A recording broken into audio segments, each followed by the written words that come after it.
Assalamu alaikum wa rahmatullah. Ceci la troisième partie du chapitre 8, Loi de Newton et ses applications. À la fin de cette vidéo, vous allez être capable de énoncer et appliquer la deuxième loi de Newton sur un système. D'abord, rappelons-nous que dans la dernière vidéo, nous distinguons l'inertie et la masse. Nous avons énoncé la première et la troisième loi de Newton. Dans cette vidéo, nous allons parler du principe fondamental de la dynamique, qui est la deuxième loi de Newton. Deuxième loi de Newton dit que l'accélération est directement proportionnelle à la force résultante appliquée et inversement proportionnelle à la masse de l'objet. Il est bon de se rappeler d'abord ce que nous avons étudié à propos de la première loi de Newton. Nous avons dit que lorsque les forces sont équilibrées, de telle sorte que la somme des forces extérieures ou des forces résultantes est nulle, alors nous avons un de ces deux cas. L'objet qui est au repos reste au repos, l'objet qui est en mouvement reste en mouvement rectiligne uniforme. Et si les forces résultantes sont déséquilibrées, il y aura accélération. La question ici est de quels deux facteurs pensez-vous que l'accélération dépendra? Voici la partie intéressante. Premièrement, nous avons que la masse de A est une masse supérieure à la masse de B et nous avons appliqué des forces égales. Alors, le petit bloc aura plus d'accélération. Maintenant, que faire si j'ai deux masses égales? Nous allons appliquer des forces différentes, de sorte que la force agissant sur A soit inférieure à celle agissant sur B. Auquel cas pensez-vous que l'accélération sera plus? Bien sûr, celui dans lequel la force était plus. Nous pouvons constater que l'accélération de B est supérieure à celle de l'accélération de A. Pour tirer une conclusion, répondons à cette question. Quels sont les facteurs qui affectent l'accélération? Nous avons constaté que si la force résultante est plus sur la même masse, l'accélération est plus élevée. Ainsi, on peut dire que l'accélération est proportionnelle à la force, alors que lorsque la masse est plus grande avec une force constante, l'accélération est plus petite. Donc la masse et la force sont inversement proportionnelles. Alors, tout simplement, le vecteur accélération est égal au vecteur de force résultante sur la masse. Ou on peut l'écrire comme la force résultante égale le produit de la masse et de l'accélération. L'unité de F dans le système international est Newton, masse en kilogrammes, et l'accélération en mètres par seconde carré.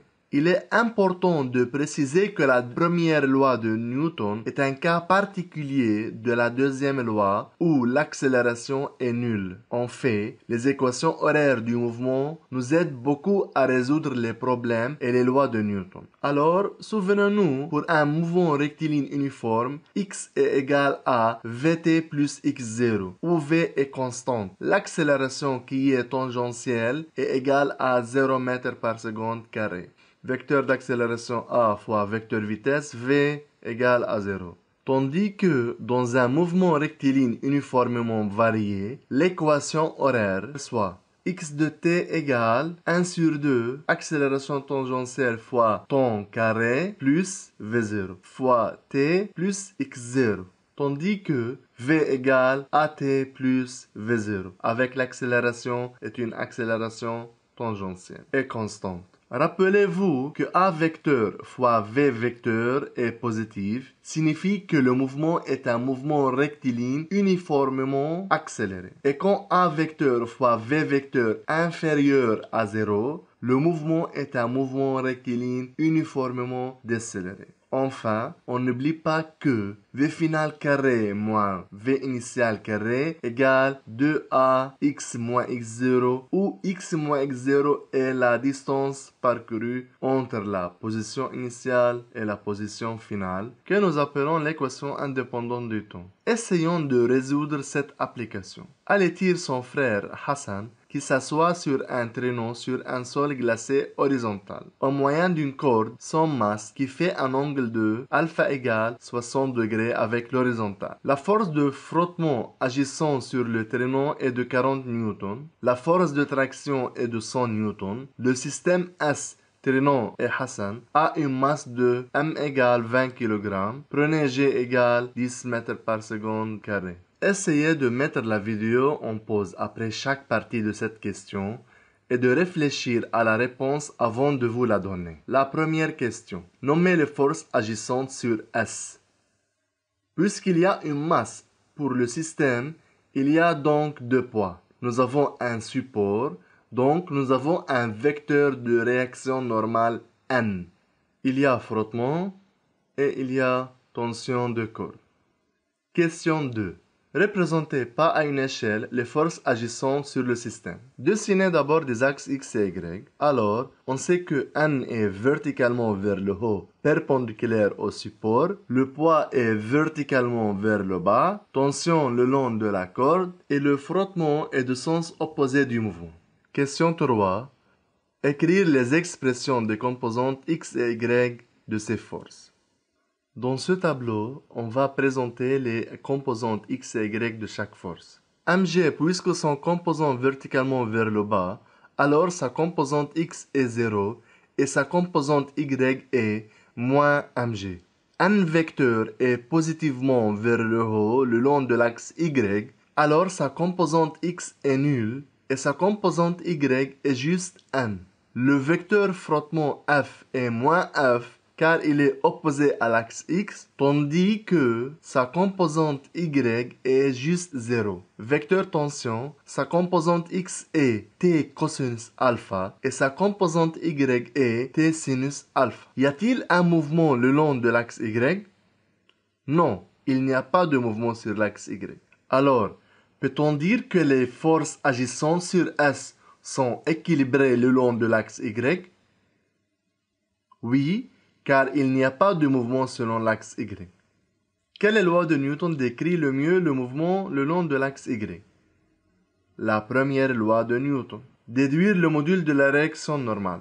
Ils ont dit déduire. Cela signifie que nous devons utiliser les réponses des questions précédentes. La force normale est le long de l'axe Y et nous avons dit que le long de l'axe Y, il n'y a pas de mouvement et nous pouvons donc appliquer la première loi de Newton. Puis, selon la première loi de Newton, nous énonçons les composantes des forces le long de l'axe Y en écrivant les projections le long de Y comme moins mg plus n plus 0 plus t sinus alpha égale 0.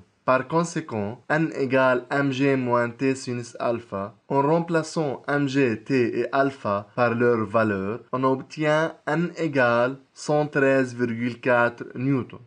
Question 8. Quelqu'un affirmait que, dans un mouvement horizontal, mg équivaut toujours à n. Discutez. Qu'est-ce que vous pensez? Cette affirmation n'est pas toujours vraie. Contre-exemple, dans notre mouvement horizontal, mg équivaut à 200 newtons, ce qui est supérieur à 113,4 newtons, la valeur de n. Spécifiez quelle loi de Newton décrit le mieux le mouvement de S le long de l'axe. C'est la deuxième loi de Newton. Puisque les composantes X des forces agissant sur S ne sont pas équilibrées, alors mgx plus nx plus fx plus tx équivaut à 0 plus 0 moins f frottement plus t cosinus alpha. Et remplaçant chacune par sa valeur, il est de 10 newtons et non de 0. Question 10. Déduire l'accélération selon x de s. À nouveau, la question est de déduire. Nous venons de mentionner que les forces suivant l'axe x sont déséquilibrées. Ensuite, selon la deuxième loi de Newton, la somme des forces est égale à mg vecteur plus n vecteur plus f vecteur plus t vecteur égale à ma vecteur. Alors, selon l'axe x, l'addition des forces suivantes x égale max, par conséquent, ax est égal à 10 sur 20. il est de 0,5 mètres par seconde carré. La dernière question, déduire le vecteur accélération A de S. L'accélération est alors juste le long de l'axe X et elle s'écrit 0,5 I. La dernière idée à mentionner est la tension sur une corde de masse négligeable. Considérons une main tirant une masse M au moyen d'une corde de masse négligeable. Prenez cet exemple de question. Quelle est la relation entre T1 et T2? Car T1 est la force de tension agissant sur la main et T2 est la force de tension agissant sur le bloc de masse M, prendre la corde comme système pour étudier et indiquer les forces agissantes. On a la force exercée par la main sur la corde et celle exercée par le bloc sur la corde. En utilisant la troisième loi de Newton, nous savons que la force exercée par la main sur la corde est égale à moins T1, ce qui est indiqué sur la figure, et la force exercée par le bloc sur la corde est moins T2. En utilisant la deuxième loi de Newton, la somme des forces extérieures égale MA vecteur. Alors, F de la main sur la corde plus F du bloc sur la corde égale MA. D'après la partie précédente, ces forces sont moins T1 vecteur plus moins T2 vecteur égale MA vecteur. La corde a une masse négligeable, donc on dit que M est à peu près égal à 0. Par conséquent, il est écrit comme le vecteur moins T1 plus le vecteur moins T2 égale au vecteur 0. Enfin, T1 est égal à moins T2. La conclusion indique que la force de tension a la même intensité en tout point d'une corde de masse négligeable.